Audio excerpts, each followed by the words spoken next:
कल को दिसंबर में गुजरात के चुनाव हो रहे हैं। अब जनता कह रही है ये गुजरात हारेंगे।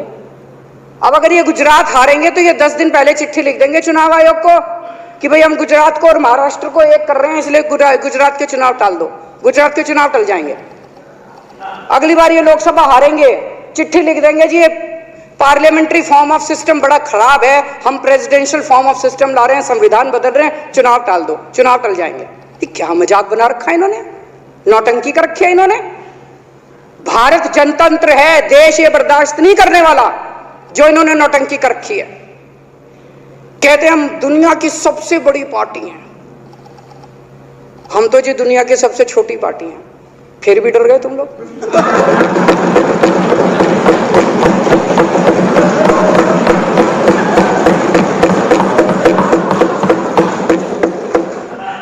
दुनिया की सबसे बड़ी पार्टी दुनिया की सबसे छोटी पार्टी से डर के भाग गई। क्या कायर हो यार। हिम्मत है तो चुनाव लड़के दिखाओ बीजेपी वालों, मान जाएंगे तुम।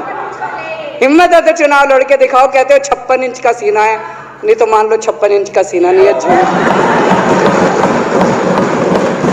नहीं तो मान लो कुर्ते के नीचे 56 इंच का सीना नहीं है, झूठ है ये। कल मैंने देखा, आपको भी बुरा लगा, मैं आपके कमरे में जब चाय पीने आया आपने मेरे साथ अपना दुख शेयर किया कि जब एलजी साहब ने भाषण शुरू किया ये सारे खड़े हो गए नारे लगाने। क्या कश्मीर फाइल्स टैक्स फ्री करो, और पीछे से 2 जने कह रहे थे दारू की दुकानें बंद करो। अब इनको भी नहीं पता आज नारे किस चीज के लगाने। ऊपर से आया तो था ऊपर से आया तो था, तो 2 जने कह रहे थे दारू की दुकान बंद करो, आगे वाले कह रहे थे कश्मीर फाइल्स टैक्स फ्री करो, फिर दूसरे वाले ने कहा आज कश्मीर वाला नारा लगाना है। तो जैसे रैलियां होती हैं उसमें कुछ टीवी वाले माइक लगा देते हैं कि हाँ जी किस लिए आए हो, तो वो यूं यूं देखता है किस लिए।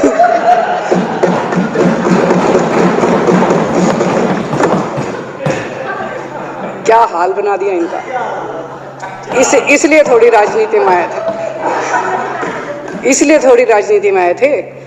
एक पिक्चर आई थी बंटी और बबली,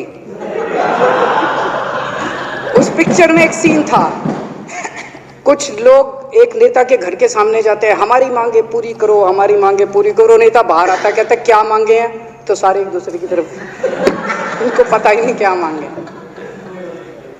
आज सारे देश की सारी भारतीय जनता पार्टी एक पिक्चर के पोस्टर लगा रही है गली गली में जाके। पूरी सारी भारतीय जनता पार्टी देश में एक पिक्चर के पोस्टर लगा रही है।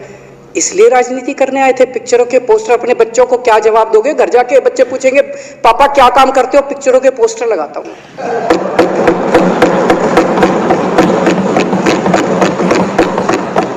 8 साल केंद्र सरकार चलाने के बाद अगर किसी देश के प्रधानमंत्री को विवेक अग्निहोत्री के चरणों में शरण लेनी पड़े तो इसका मतलब उस प्रधानमंत्री ने 8 साल में कोई काम नहीं किया। 8 साल खराब कर दिए। बताओ, विवेक अग्निहोत्री के चरणों में उनको शरण लेनी पड़ रही है, बचा लो बचा लो बचा लो। अगर किसी प्रधानमंत्री को कह रहे हैं कश्मीर फाइल्स टैक्स फ्री करो, अरे यूट्यूब पे डाल दो, फ्री फ्री हो जाएगी। टैक्स फ्री क्यों करा रहे हो?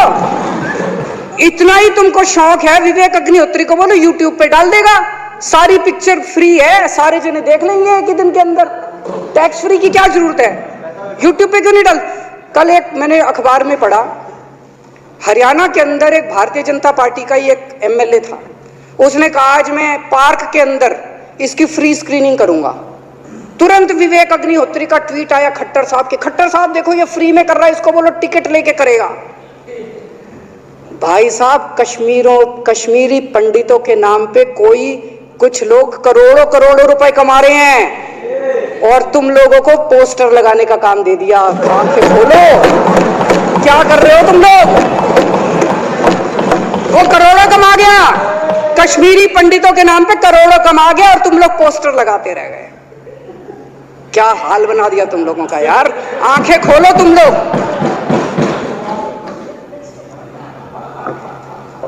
भेड़ बकरियों की तरह हाँक रखा है पूरे बीजेपी वालों को, भेड़ बकरियों की तरह हाँक रहे हैं।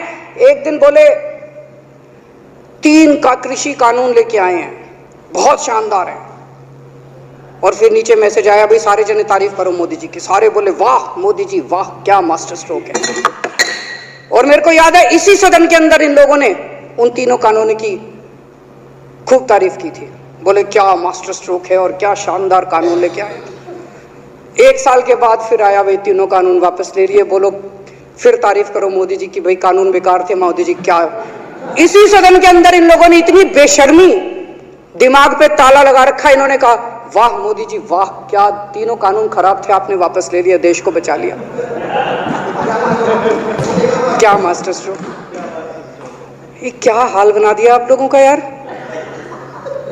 फिर थोड़े दिन बाद बोले भाई दारू की दुकानों के खिलाफ करो, फिर सारे जने दारू की दुकान बंद करो, दारू की।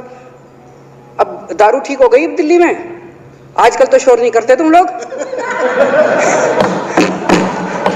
अब कश्मीर फाइल आ गई, पहले कृषि कानून, रोज काम दे रखा है तुमको, कुछ ना कुछ ऊपर से आ जाता है, काम दे रखा है, अब दारू की दुकानें। मेरा एक ही निवेदन है मेरे बीजेपी के साथियों से, आप तो अपने ही हो, आप तो सब मेरे छोटे भाई, बड़े भाई, बिदुरी साहब तो बड़े भाई है मेरे, आप तो सारे अपने हो यार। थोड़ा सा देश के बारे में सोचो यार, थोड़ा देश के बारे में सोचो।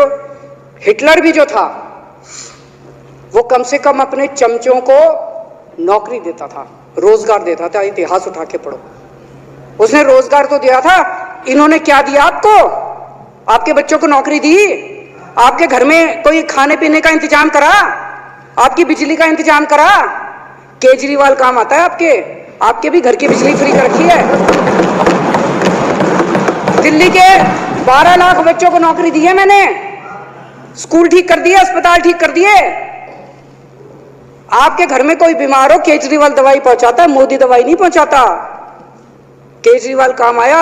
मैं बीजेपी के सारे कार्यकर्ताओं से कहना चाहता हूं, थोड़ा सा दिमाग खोलो। बीजेपी के सारे सपोर्टर्स को कहना चाहता हूं, थोड़ा सा दिमाग खोलो, ये भेड़ चाल बंद करो, भेड़ बकरियों की तरह हाँक रहे हैं ये आपको, ये सब बंद करो, दिमाग खोल के सारे जने बीजेपी छोड़ के आम आदमी पार्टी में आ जाओ।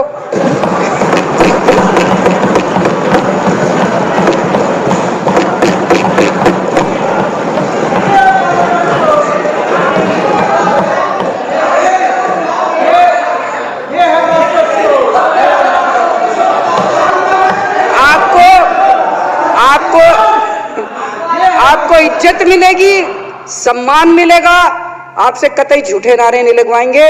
राष्ट्र निर्माण में आपको साथ लेंगे, हम राष्ट्र निर्माण करेंगे आपके साथ मिलकर। ये पोस्टर भी नहीं लगवाएंगे झूठी फिल्मों के। और जो भी करना हो, कम से कम यार ये पिक्चर का प्रमोशन करना तो बंद करो, गंदे लगते हो तुम लोग, अच्छी शोभा नहीं देता आप लोगों को यार। आप अच्छे आदमी हो, कुछ करने आए थे राजनीति में, कहाँ पिक्चर के पोस्टर और प्रमोशन करने में लगा दिया। कल एलजी साहब की स्पीच पूरे देश ने सुनी। एलजी साहब को एक तरह से केंद्र सरकार का नुमाइंदा माना जाता है। एलजी साहब ने भी हमारी सरकार की कितनी तारीफ करी। 50% जीडीपी 5 साल के अंदर बढ़ गया, भारत में आज तक कभी किसी राज्य का नहीं बढ़ा। इतने शानदार काम दिल्ली सरकार ने किए हैं कि केंद्र सरकार द्वारा नियुक्त एलजी साहब ने भी दूसरी सरकार की, आम आदमी पार्टी की सरकार की भूरी भूरी शब्दों में तारीफ की। मैं एलजी साहब का बहुत बहुत शुक्रिया अदा करना चाहता हूं और इस धन्यवाद प्रस्ताव का समर्थन करता हूं।